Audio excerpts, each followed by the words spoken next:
Okay, this is Crystal Lashelle Lax, because there's a couple of ladies that's been out there using my name, Crystal Lax, or maybe she married a Lax. So I put my middle name in there for a reason. Okay, I was just talking. Sometimes I watch news or political issues or whatever, and um, I love Rush Limbaugh. Back in the days, I used to listen to him even as a kid. And people could not stand this big sized white guy. They hated him. You used to, when he first got started off on the radio, oh my gosh, the callers would call in, he would get cussed out and everything. But in spite of that, whatever he had to say, he had to say.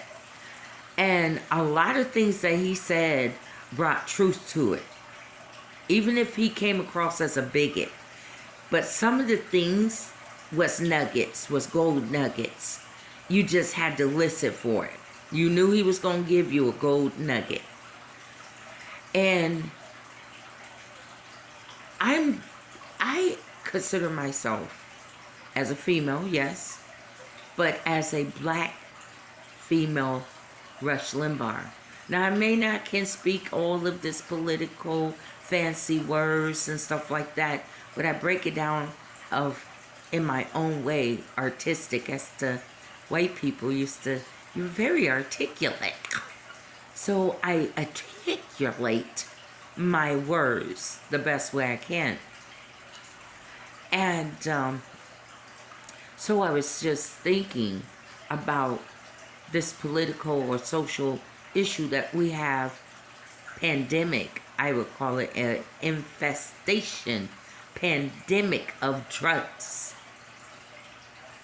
And it's amazing how leaders of a city try to ignore the big fat elephant of drugs overtaking their city. There's a big fat elephant crapping, because I would say something else, but I'm going to be ladylike. There's a big fat elephant crapping on dang near every city in the United States of America. And that pandemic and infestation is drugs. Now, in the beginning, drugs was meant to take out black people. Everybody know that history. If you don't, then read about the Black Panther history. It was to take out the black people. But the drugs circulated into the very, very subby area, where the white folks is at. And it spread throughout the whole entire 50 states. Now it's not only affecting black people, but it's affecting everyone now. And even the ones that don't do drugs. I tried marijuana in the 9th grade. Yeah, I did. I'm talking about the real pure, from the earth marijuana, where it just make you have the munchies, not this stuff that they have laced with heroin and meth and call it marijuana. No, it's not. I seen how it makes you act. This stuff is not marijuana, okay? And so I caught myself smoking marijuana in the bathroom. I didn't feel like going to gym class at Washington High in South Bend, Indiana. And so my friend Jill, we didn't want to go to gym, one of those moments.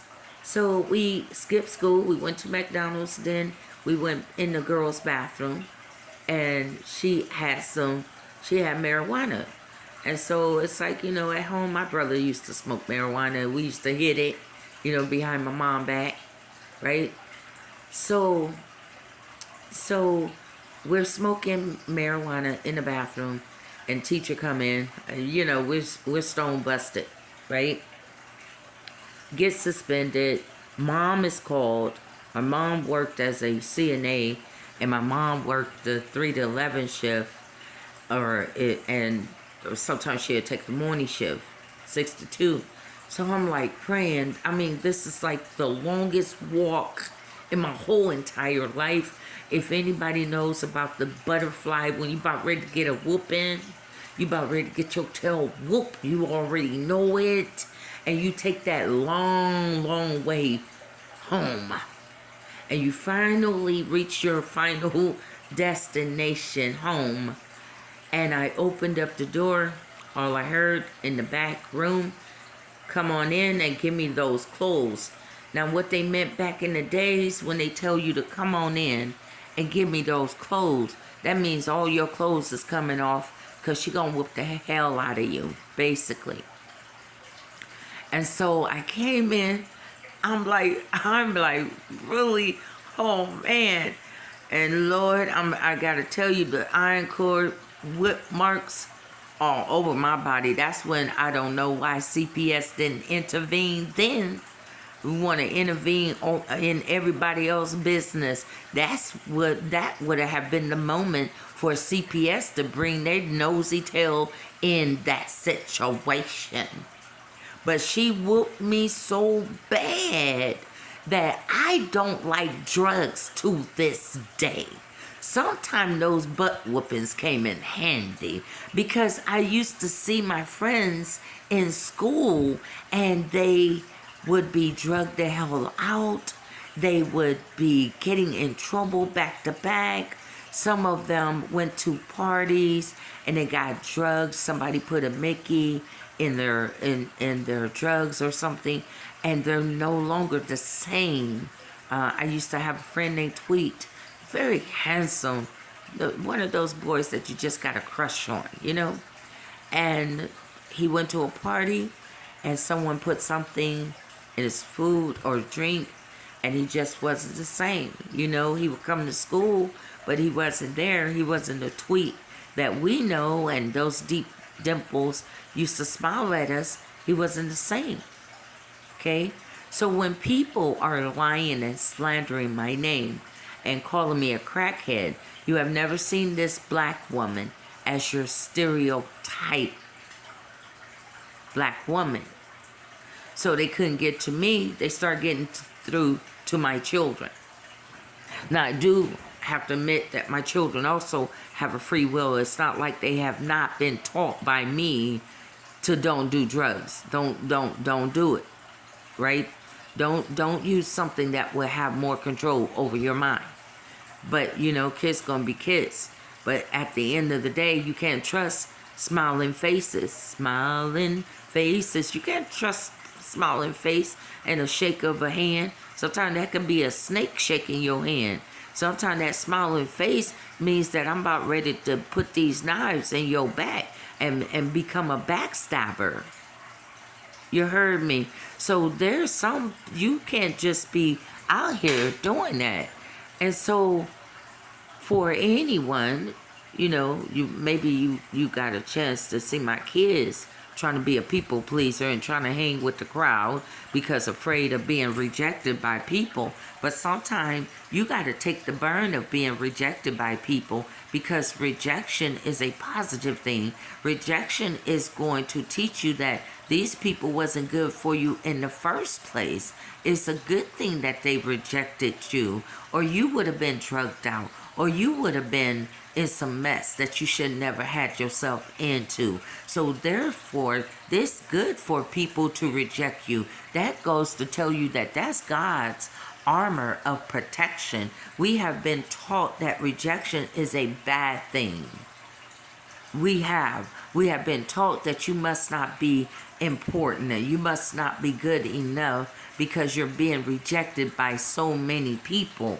Well, one thing about Rush Limbaugh, he was rejected by a whole lot of people and he still did not care because he dealt with controversial issues in our social area and political area that too many other people was just tiptoeing around, and they was too afraid to say what needs to be said. And I have to tell you, I have a very, very strong dislikement and a very strong hate for beating around the bush. I don't like for people to this day to beat around the bush with me. You tell me what you need to say. I don't read subliminal messages and little cattiness and pettiness. You need to say what you need to say. That song, say what you need to say. That one. You need to go on and say what you need to say. And then come to the round table with me. That's how I feel about it. So, my mom whooped my tail really bad. So I don't do drugs. It traumatized me. But it traumatized me enough to stay away from it. And also, back in the days, was the dare police. I haven't seen a dare police. I don't even see the police car anymore. Where it actually has D-A-R-E, dare. And say no to drugs. And then they give you little bags of stuff with the police, little things in it, and you get a sucker. I don't even see that no more. Do they still have that? I'm just wondering. I'm just curious. Because I'm 54. I'll be 55 in September the 7th, 1967. So do they even have DARE anymore? DARE, where they used to come to your school and that gave you a chance to get out of class and go to the gym and hear the DARE police tell you to, hey kids, say no to drugs. I mean, do they even encourage that anymore? Or the police officers are so drugged out themselves? You tell me. They don't want to encourage kids to say no to drugs because that means that they're going to get rid of drugs and I can't get my high on. Is that what's going on? Because I'm just amazed how my son, I have a son that's addicted to fentanyl because of, it started off with pain medicine. And then he has a bad leg. He's been having this problem ever since he's been a kid. And so it's really, really bad. And so he takes it to relieve the pain because he can't get his pain medicine because it's not working no more. The body is not taking that. So in order to alleviate the pain, he go get fentanyl in order to deal with it and cope with it. Well, I go down there, or my son Antoine goes down there to go find him, track him down. You know what I'm saying?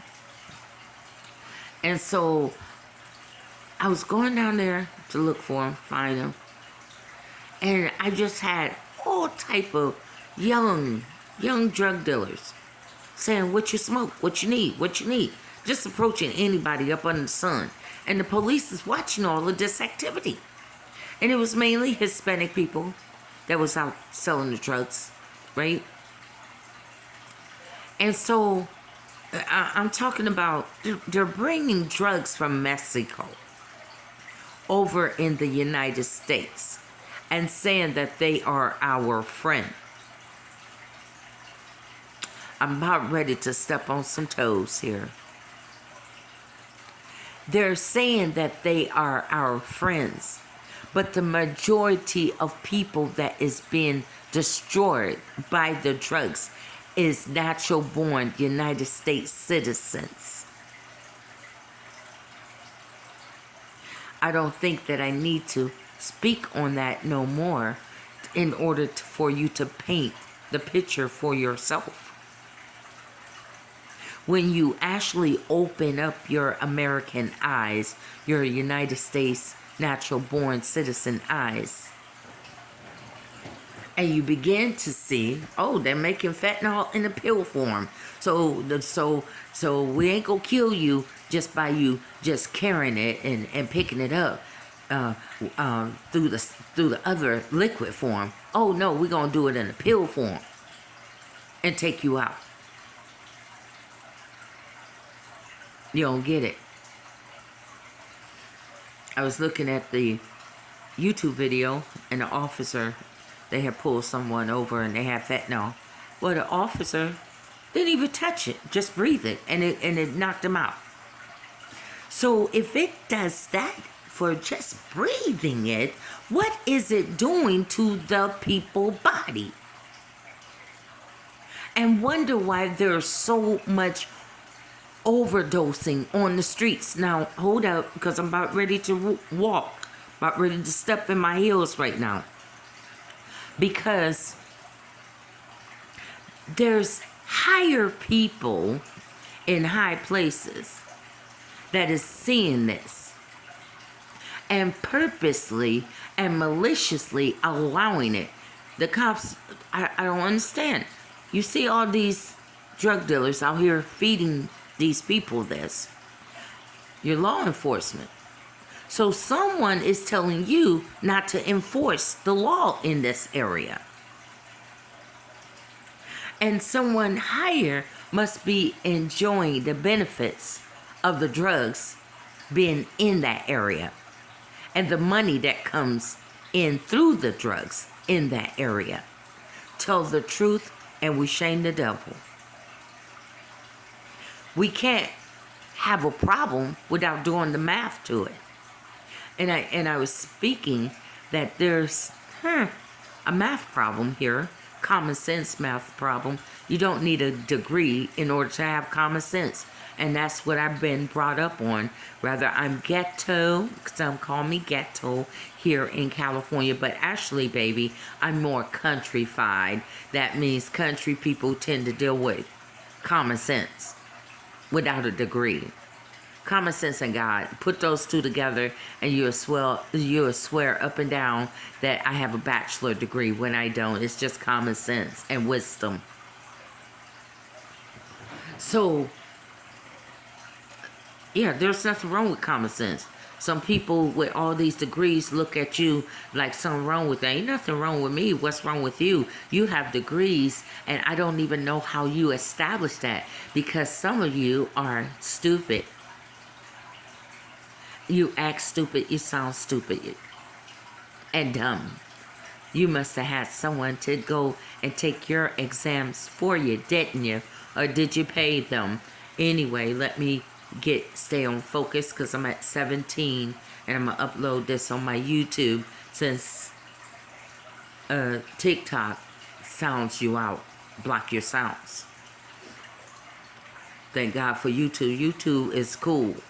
So here we go, y'all.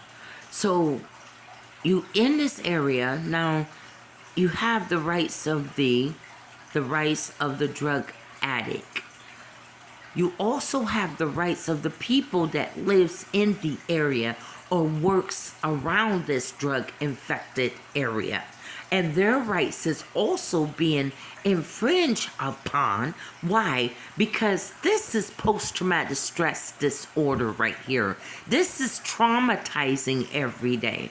To see people so bad down on their luck and to see these people feeding them drugs every day, not food, but drugs every day. And seeing these people deteriorate right before your eyes. Some of the people that they went to school with, some of the people that they grew up with deteriorating right before their eyes. They're almost like the Walking Dead in certain drug infected area, almost like zombies, out of control zombie, because the drugs, let me tell you, the drugs get into your system, your nerve system can't take it. Some people can't even take a little drugs. My daughter can't mess with drugs. Dominique cannot mess with drugs, not even a little bit. Some people just wasn't meant to do drugs. They can't even have a little bit. I know with me, I can't have not too much alcohol before I start just throwing it right on back up. Head spinning, and I promised myself I would never drink like this again. I promise, right? And you end up doing it again somewhere down the line in life, but you don't do it too soon because you just wasn't meant to be a heavy drinker. Your body can't take it. Like my body knows when there's something foreign inside of it. If it ain't food and Excedrin and my high blood pressure pill, oh no, somebody don't gave me something, right? Because it'll throw it up. It'll make you very, very sick because your body is not used to it. And your body is rejecting it, right? So some people can't take not even a little bit without their body going sporadic, if you will, like a robot, wires going off and sparking fires, if you will, in the inside of their body, and got them acting sporadic, right? So the question is, do we mandate that they go to rehab in order to build more rehabilitation centers? That's not going to abuse them now. These are still human beings. But they're sick now because the drug is in their system. Homemade drug that somebody cooked up in their back Mexico yard. Or in their kitchen, the trap house. That's dealing with crack. Some project trap empty apartment that they don't took over. And now this stuff is in the people's system. They're sick now. The drugs, it's not a recreation no more where they was just trying to have fun with their friends. No, they're addicted to it. And the body needs it. The body craves it. The body is like now their body is like one of those plants that needs it. I need it. It's almost like we grew up seeing the vampires, right? And so one taste of that blood, that vampire needs more blood. And that's how it is with the drugs. It's in their system. So now it's not so much, oh, you on drugs, they're sick. It's a sickness now. It's an illness now. It's a disease now. They're not going to just wing off by themselves because the drugs is going to keep pushing them out there, right? And this is where your mother don't want you out there. Your daddy don't want you out there. Even some police officers got brothers and sisters and moms and dads out there, and they're forever trying to cover. It's a forever work that you're doing, and it's exhausting. You feel me? And then trying to hold everything down in the family because you're the police officer, or you're the attorney of the family, or you're the doctor of the family, right? And you keep talking to the one that's addicted to drugs. Why don't you go get yourself together and go get your crap together? Okay, because I'm not giving you no more money. I'm not going to support you no more, or your habit, right? So that's you putting your foot down, but eventually, because you care for them, you go back to them again to try to help them, right? Because you are traumatized by seeing your loved ones like that. Post-traumatic stress disorder. All of us got some type of disorder, so you can't talk about schizophrenia, bipolar, or anybody else that's post-traumatic stress disorder, because we see trauma every day of our life. We see homeless trauma. People are saying that, oh, the homeless is such an eyesore, but you're not doing nothing about it but complaining. Where's your action behind your words then? People get plenty of money from the federal government regarding homelessness. So why is the issue still being seen by other United States citizens that don't want to see it? Now we're talking about infringement of rights, right? So they can't even go to their favorite spot down this particular street because it's filled with the drug dealers and the drug addicts, and nobody is trying to get hurt and harmed.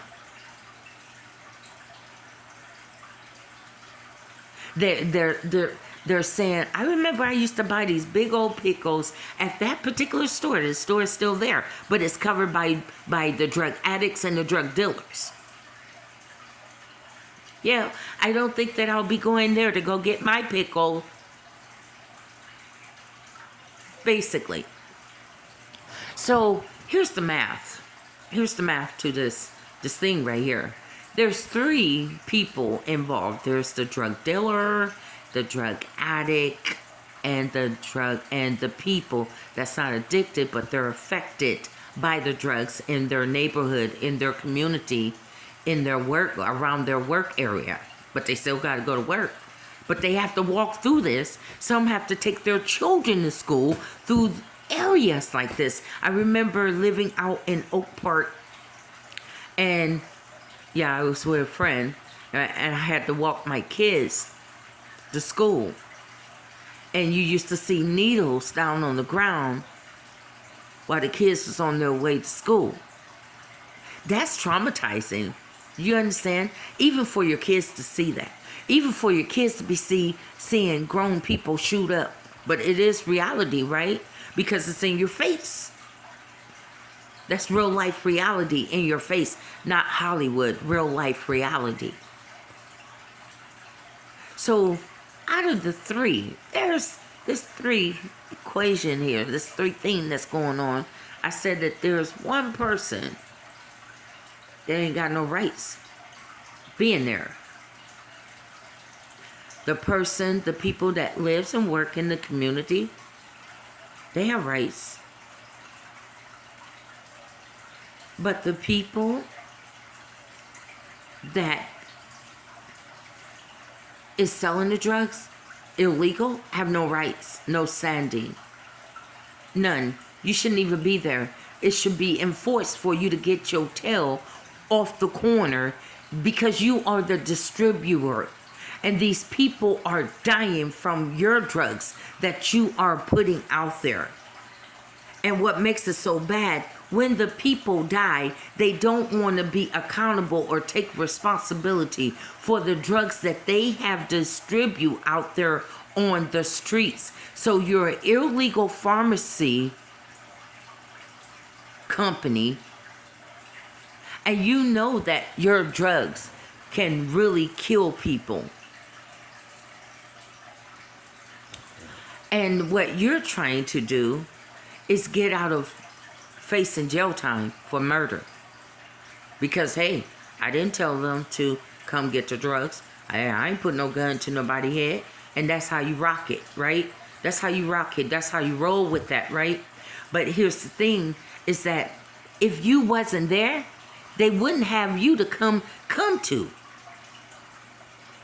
So you make yourself illegally available for them to go buy the drugs. Well, if they don't buy it from me, they're going to buy it from somebody else, and that's the problem. That's the problem that needs to be solved then. It seems like. It seems like the streets needs to be swept and cleaned. That's what it seems, right? I remember living in Los Angeles. You could tell when the police do a sweep, because that place get clean as heck. Nobody downtown. You could tell they did a sweep. That's what they call it, a sweep. Right? So I'm about ready to wrap this up. So the thing is, the rights of all people except the drug dealer. You don't have no rights standing on no corner.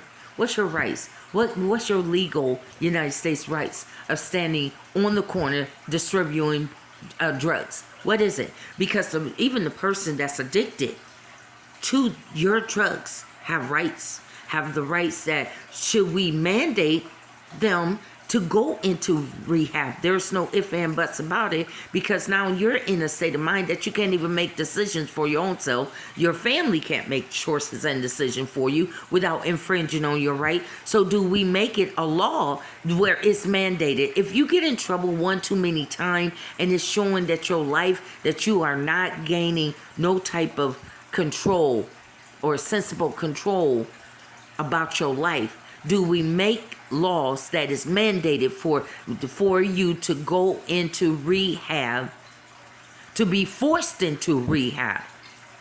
but without harming and hurting the human being. Because, oh, now we can force you. No, we don't want no more police brutality neither. We don't want cops to make that a reason to be sitting up there using excessive force on people. But we want the people to get better. And we want to see the streets clean. So do both parties win on something like that? I'm just asking a question and putting it out there. But as far as the other third party, you are the weakest link. And you should be gone. Goodbye. You're the drug dealer. You're the one that's putting the poison out. You're the one that's putting the venom. You are the snake. And your drugs is the venom. And you're the one that's shooting people up with your venom. If you don't like it, stop doing drugs. If you love the whole ordeal about drugs, then why don't you go to pharmaceutical school? And I don't know if that's what they call it, but why don't you go to school for it and become a legal person that sells drugs legally? Because people are not dying per se. Well, there is some drugs that they become addicted to, right? Like opium, things like that, right? But this man-made in the kitchen and backyard drugs, to the point where I was watching a special where the guy that was doing an interview about the drugs in America, right? And how it's coming over, fentanyl is being made in Mexico. And even the people that makes it have to wear like this heavy gear to protect themselves. What the heck? Wait a minute. It's dangerous making the drugs. And you have to wear these thick gloves